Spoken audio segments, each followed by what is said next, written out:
Hello everyone, it's Kay here, and I'm here today to share yet another of the TNs. I had some more of the another kit from the antique Paperie, and again 98p, but I love the colours in this design. It's got a very French feel to it, but it is just such a pleasure to work with, and at 98p for the papers, who can complain at that? It's just better to have them utilised in something than it is to leave them sitting around printed out with nothing to do.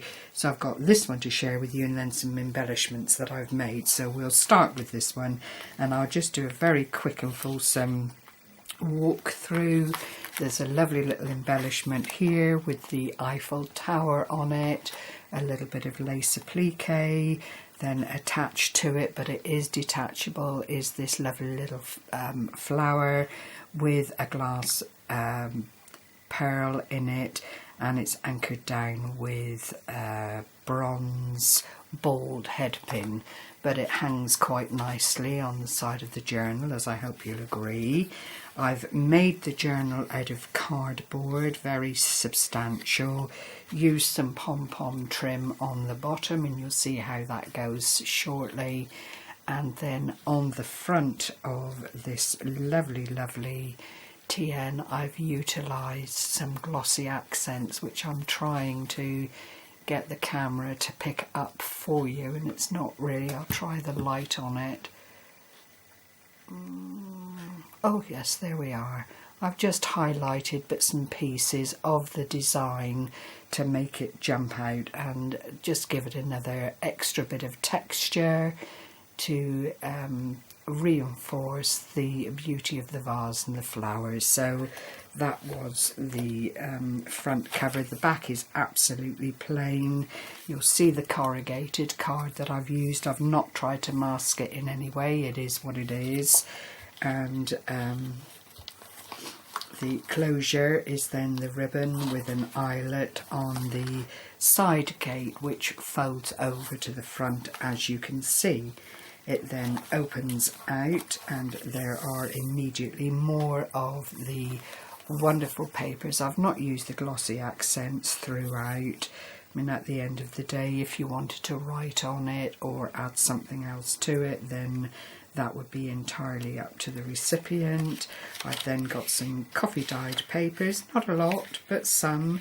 And then this centrepiece here, which was gifted to me a long time ago by the lovely Betsy Doodle here on YouTube, who makes these wonderful things and then quite happily sends them out in happy mail on occasions, and at this time it was some of her coffee dyed papers, so it was all in keeping with that look.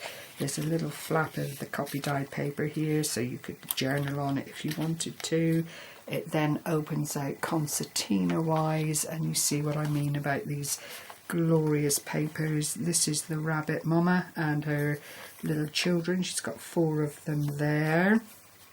Inside the top pocket is just an ordinary tag with room for journaling on, if that was so desired, and it just flips back into the pocket. This is one of the envelope flips from the very lovely Wendy's journal adventures. She's just so full of inspiration. This then folds back over the way, and you have more of the papers. This is the front cover again, but cut down. On the side here there's another pocket that you can use as storage for memorabilia. It's quite significant. It is almost the depth of the page there. And then just paper clipped on the side is one of my little booklets with some coffee dyed paper in it, just for making random notes and that kind of thing. And then you put that one to that side and then open up, and there is the other side of the flip. I've also made a couple of these lovely little tag books. Well, they're not tags, it's actually I've used revision cards and then just put the tab on them, but clearly you could use that as an envelope for attaching papers to and that kind of thing. There are no pockets in it. It is purely a tabbed page that you can then utilise in the journal to keep things safe in. Again, look at the design work here. It is absolutely glorious. The little girl, and it's vintage clips with the watering can in the garden. Absolutely lovely. I've just inked around. As you can see, it's not rocket science, but it is a nice addition to the journal or TN, Traveller's Notebook. There is then this huge great big pocket that would hold all sorts of things in it. You can see my hand doesn't fill it in any way, and again I've just clipped this to the front of that pocket, and it's just a useful embellishment to keep and store things in. And then the bobble trim all the way along the bottom, which gives it that very, very fulsome effect when it is all folded up together. More insights into the beautiful design work here. And then in the side pocket here I've made another of these lovely little tabbed booklets.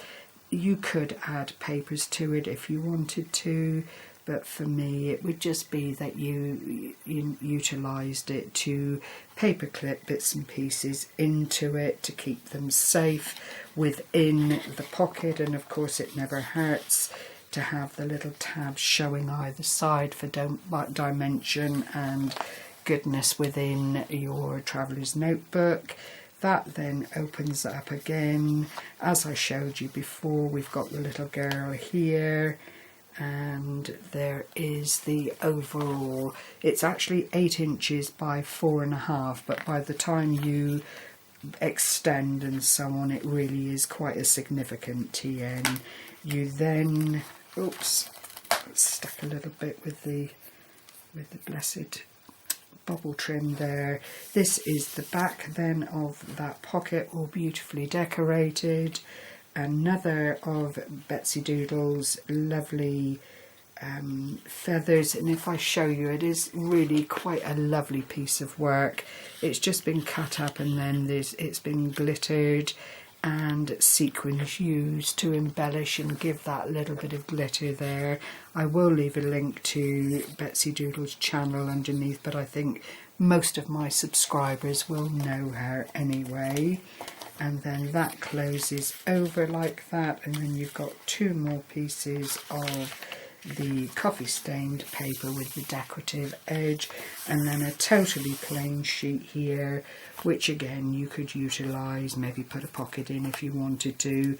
It would be entirely up to the recipient, but it's just to add that extra bit of texture and quality to the overall feel of the TN. It then comes across like so. You do need to have give it a little bit of a shove to make it go where you want it to go. That ribbon then wraps all the way around the back, meets in the front here, and is what anchors down the traveller's notebook to keep everything inside secure. And that is it in all its beauty and glory. There's a few little trims of cotton here because the spine is actually stitched in. I just can't let myself do it, I'm afraid, so apologies to those that like to see lots and lots of thread and that kind of thing. This is then the side spine of that little flip over. And again, should anyone be interested, it is for sale. I don't have an Etsy shop or anything of that nature. I just, if someone is interested in purchasing, then please indicate underneath the video and I will let you have my email address and we can go from there if that's what anyone wants. But it is absolutely super papers, and it, as always, was such a pleasure to work on. So I'll leave that one there, very much in the eye line, to go on to the other things that I've been making, and they are just little embellishments, and I just love making this kind of thing. I've made several and they've all got this little blue bell, purple bell dangly on the bottom, secured with a lobster claw.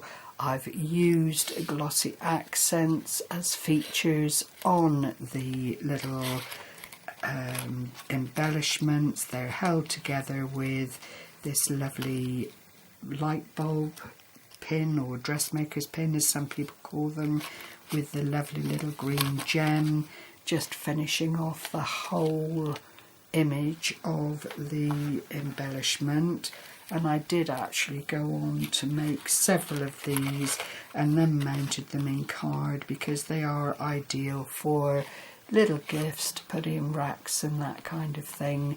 Very, very pretty, and ultimately very, very usable on journals and that kind of thing. I've not added them to my store, but again, should anyone be interested, please contact me below and let me know. And that concludes all my little makes for today. I am busy in the background. I've actually had a go at making, oh my word, a jelly plate. I was following the other group that I belong to on Facebook, the Nina Ribina's Art Journal prompts and more, and one of the things that Nina did was use a jelly plate, which I've never done, so I did go on to make this one, but I'm not entirely happy with how it came out, so I might have to go back to the drawing board and start again. It's a little bit pot marked, and as I understand it, the surfaces are supposed to be smooth, but you know, I will give it a go and put some paint on it and see what comes of it. By the time you add your layers of paint, it might just make a very lovely textured finish to it, but it's plucking up the courage now. I've got this far to give it a go, because I've not actually played with a jelly plate before. But there we are, that's my little world for today. I hope you've enjoyed the walk through and the sharing of the lovely journal embellishments. Take care everyone, stay well, happy crafting, bye bye for now.